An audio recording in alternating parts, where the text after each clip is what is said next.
Hi friends, எல்லாம் நல்லா இருக்கிறீங்களா? ஓம் ஸ்ரீ சாய்ராம், ஓம் ஸ்ரீ சாய்ராம், ஓம் ஸ்ரீ சாய்ராம்.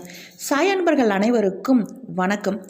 நான் சாயப்பாவை பார்க்கணும், சாயப்பா நான் நினைத்த அடுத்த கணம் தோணணும், எனக்கு சாயப்பா அனைத்து காரியங்களையும் நடத்தி கொடுப்பார், நான் இதுக்கு மேலேயும் நான் நினைத்த காரியங்கள் நடக்கணும் அப்படின்னு நீங்கள் நினைக்கிறீங்கள?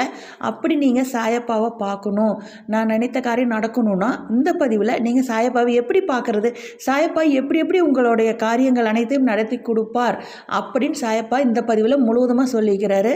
அதுக்கு என்ன காரணம் அப்படின்னு பார்க்கும் பொழுது, இப்போ சம்சாரத்தில் மூழ்கி போனவர்கள், இதயத்தில் தூய்மை இல்லாதவர்கள், சாஸ்திரங்களின் மீதும் சாதுக்களின் மீதும் நம்பிக்கை இல்லாதவர்கள் கடவுளை எப்படி அடைய முடியும்? அவர்கள் நரகத்தை நோக்கியே நகர்கிறார்கள்.